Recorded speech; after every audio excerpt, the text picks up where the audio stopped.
आइए सीधे आज के विषय की गहराई में उतरते हैं। इस विश्लेषण में हम मानव इतिहास के सबसे बड़े और सबसे दिलचस्प रहस्यों में से एक को खंगालने वाले हैं। जरा कल्पना करें, आज से लगभग 5000 साल पहले इसी धरती पर एक ऐसी शानदार सभ्यता पनप रही थी जो मिस्र और मेसोपोटामिया को भी टक्कर दे सकती थी। एक ऐसा समाज जो अपने समय से कहीं आगे था, जिसने गजब के शहरों का निर्माण किया और फिर अचानक सब कुछ गायब हो गया। इस पूरी चर्चा के दौरान हम उस खोई हुई दुनिया के अनसुलझे रहस्यों की परतें खोलेंगे। अब सबसे बड़ा और ऐतिहासिक जासूसी वाला सवाल यही है कि ऐसे शहर जो आज के कई आधुनिक महानगरों से भी बेहतर तरीके से डिजाइन किए गए थे, वो अचानक हवा में कैसे विलीन हो गए। मतलब ना तो किसी बड़े युद्ध के निशान मिले, ना ही कोई राख का ढेर, बस एक अजीब सी रहस्यमयी खामोशी जो हजारों सालों तक छाई रही। ये सच में किसी भी जिज्ञासु दिमाग को सोचने पर मजबूर कर देता है। और इस सभ्यता की खोज की कहानी तो किसी फिल्म से कम नहीं है। ये जानना बेहद रोमांचक है कि यह खोज कितनी इत्तेफाक से हुई थी। 1826 में चार्ल्स मेसन को पहली बार कुछ खंडहर दिखे, लेकिन असली और सबसे नाटकीय मोड़ 1856 में आया। ब्रंटन बंधु नाम के ब्रिटिश इंजीनियर कराची से लाहौर तक रेलवे लाइन बिछा रहे थे। उन्हें वहां पकी हुई ईंटों का मानो एक पूरा पहाड़ मिल गया। उन्हें लगा, वाह, रेलवे ट्रैक के लिए मुफ्त का पत्थर। यह कितनी बड़ी ऐतिहासिक विडंबना थी कि वे दुनिया की सबसे कीमती 4000 साल पुरानी ईंटों पर आधुनिक ट्रेन दौड़ाने की तैयारी कर रहे थे। खैर, आखिरकार 1921 और 22 में दयाराम साहनी और राखाल दास बनर्जी की खोजों ने इस महान सच्चाई को दुनिया के सामने रखा। रेलवे निर्माण के दौरान जो कुछ भी हुआ वो इतिहास के पन्नों में एक भारी त्रासदी है। उन इंजीनियरों को रत्ती भर भी अंदाजा नहीं था कि रेलवे ट्रैक के नीचे जो मजबूत ईंटें वो बिछा रहे थे, वो किसी खदान से नहीं, बल्कि मानव इतिहास की सबसे उन्नत सभ्यताओं में से एक के घरों से आई थी। सच में, इस एक घटना से हम समझ सकते हैं कि इतिहास का कितना बड़ा हिस्सा हमेशा के लिए लगभग खो ही गया था। जैसे जैसे खुदाई आगे बढ़ी, एक और रहस्य सामने आया, मोहनजोदड़ो। सिंधी भाषा में इसका शाब्दिक अर्थ है मुर्दों का टीला। यह थोड़ा डरावना नाम उस बड़े टीले की वजह से पड़ा जहां एक साथ बहुत सारे इंसानी कंकाल पाए गए थे। लेकिन सबसे बड़ा मोड़ तब आया जब पुरातत्वविद जॉन मार्शल ने यह महसूस किया कि हड़प्पा और मोहनजोदड़ो कोई अलग-थलग शहर नहीं थे। 600 किलोमीटर दूर होने के बावजूद वे एक ही विशाल समाज का हिस्सा थे। बस इस एक खुलासे ने रातों रात भारतीय इतिहास को हजारों साल पीछे धकेल दिया। यहाँ जो बात सच में दिमाग चकरा देती है वो है इसका पैमाना, 13 लाख वर्ग किलोमीटर। ये कोई छोटी मोटी जगह नहीं है। अपने चरम पर यह सभ्यता उत्तर में जम्मू कश्मीर से लेकर दक्षिण में महाराष्ट्र तक फैली हुई थी। इसे इस तरह से सोचिए, ये उस समय की महान मिस्र और मेसोपोटामिया की सभ्यताओं के कुल क्षेत्रफल को मिलाने के बाद भी उससे कहीं ज्यादा बड़ी थी। बिल्कुल अविश्वसनीय। अक्सर लोग मान लेते हैं कि ये सभ्यता बस जादू से कहीं से अचानक प्रकट हो गई, लेकिन ऐसा बिल्कुल नहीं था। इसकी जड़ें काफी गहरी हैं, जो 7000 ईसा पूर्व में मेहरगढ़ तक जाती हैं। आज के बलूचिस्तान में दक्षिण एशिया के कुछ शुरुआती किसानों ने बोलन नदी के पास गेहूं और जौ उगाना शुरू किया।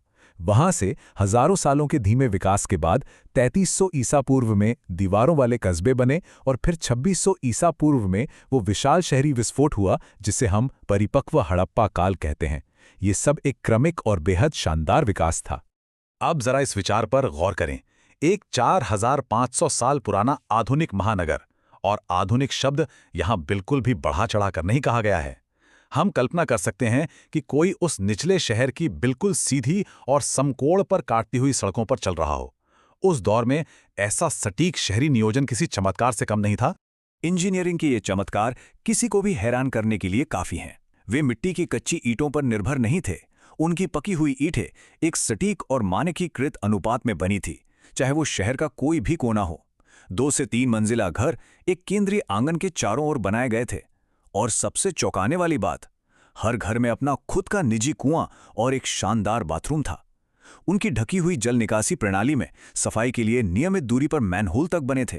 आज के दौर में भी जब हमारे कई आधुनिक शहर मॉनसून में जल निकासी के लिए संघर्ष करते हैं, 4500 साल पहले का उनका ये सिस्टम वास्तव में दिमाग हिला देने वाला है। लेकिन कहानी सिर्फ लाजवाब इंजीनियरिंग पर ही खत्म नहीं होती। चलिए इस चर्चा को थोड़ा और आगे बढ़ाते हैं। ये लोग सिर्फ मास्टर बिल्डर नहीं थे, बल्कि मास्टर व्यापारी भी थे। उनका एक विशाल वैश्विक नेटवर्क था, जिसे मेसोपोटामिया के लोग मेलुहा के नाम से जानते थे। उनकी अपार संपत्ति का असली रहस्य इसी शानदार व्यापारिक नेटवर्क में छिपा था। इनके व्यापारिक नेटवर्क की पहुंच हैरान करने वाली थी। वे दुनिया के उन शुरुआती लोगों में से थे जिन्होंने कपास उगाया और सूती कपड़े बनाए। गुजरात के लोथल में दुनिया का सबसे पुराना डॉकयार्ड यानी बंदरगाह मिला है, जहां से उनके जहाज अरब सागर होते हुए मीलों दूर मेसोपोटामिया तक जाते थे। चन्हूदड़ो और लोथल में तो मन के बनाने की बड़ी बड़ी फैक्ट्रियां थीं। वहां से आभूषण और अफगानिस्तान की खदानों से निकाला गया कीमती लैपिस लाजुली पत्थर सीधे मेसोपोटामिया के राजाओं तक निर्यात किया जाता था। वे सच में उस दौर की वैश्विक आपूर्ति श्रृंखला के उस्ताद थे। और उनका व्यापार कितना पारदर्शी और व्यवस्थित था, इसका सबसे बड़ा सबूत है उनकी वजन प्रणाली। बिल्कुल हमारी आधुनिक प्रणालियों की तरह हड़प्पा वासियों ने धोखाधड़ी रोकने के लिए पत्थर के मानकीकृत बाट बनाए थे। ये वजन प्रणाली 16 के गुणकों पर आधारित थी।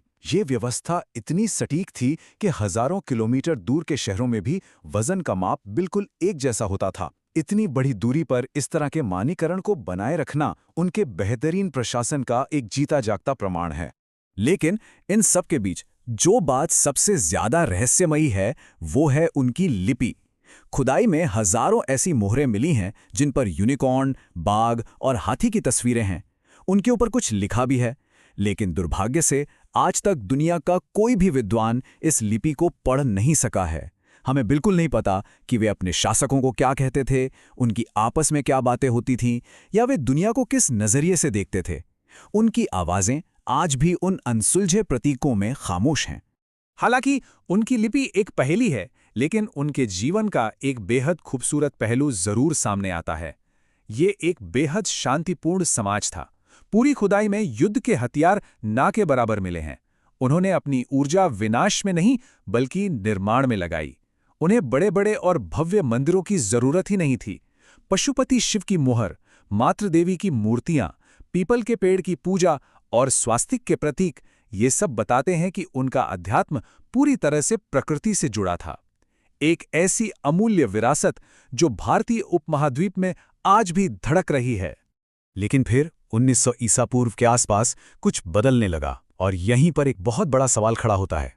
इतने विशाल, इतने अमीर और इतने शांतिपूर्ण समाज का अचानक अंत कैसे हो गया? खुदाई में सड़कें टूटी हुई मिली, नालियां जाम थीं और ऐसा लग रहा था जैसे शहरों को धीरे धीरे खाली कर दिया गया हो। बिना किसी महायुद्ध या भयंकर हमले के ये पतन आखिर कैसे संभव हुआ? यहाँ इन दो अलग अलग सिद्धांतों को समझना बहुत जरूरी है। दशकों तक इतिहास की किताबों में आर्यों के आक्रमण की एक थ्योरी पढ़ाई जाती रही। कहा गया कि बाहरी लोगों ने आकर इस सभ्यता को तबाह कर दिया। लेकिन आधुनिक विज्ञान और रिसर्च ने इस पुरानी थ्योरी को पूरी तरह नकार दिया है। असली कातिल कोई हिंसक आक्रमण नहीं था, बल्कि वैज्ञानिक सच्चाई कुछ और ही थी। जलवायु परिवर्तन और नदियों का अपना रास्ता बदलना। जी हां, ये एक भयंकर प्राकृतिक आपदा थी। आइए इस जलवायु आपदा के डोमिनो इफेक्ट को करीब से समझते हैं। 1900 ईसा पूर्व के आसपास टेक्टोनिक गतिविधियों की वजह से नदियों ने अपना मार्ग बदलना शुरू कर दिया। महान सरस्वती नदी सूखने लगी और दूसरी तरफ सिंधु नदी में विनाशकारी बाढ़ आने लगी। अब पानी के बिना या बहुत ज्यादा बेकाबू पानी के कारण उनकी पूरी कृषि व्यवस्था चरमरा गई। व्यापार ठप हो गया। लोग रातों रात गायब नहीं हुए। ये कोई जादू नहीं था, बल्कि ये एक बहुत ही धीमी और दर्दनाक प्रक्रिया थी। मजबूर होकर उन्होंने अपने शानदार महानगरों को छोड़ दिया और पूरब और दक्षिण की ओर पलायन कर गए। वे छोटी बस्तियों में बस गए और इस तरह उनकी वो महान शहरी पहचान हमेशा हमेशा के लिए खो गई। और अंत में ये पूरा पतन हमारे लिए एक बहुत ही गहरा संदेश छोड़ जाता है। सिंधु घाटी सभ्यता ने समय की मार झेली, व्यापारिक चुनौतियां पार कीं और एक बेहतरीन शांतिपूर्ण समाज का निर्माण किया। वे हर चीज से बच गए सिवाय एक बदलती हुई जलवायु के।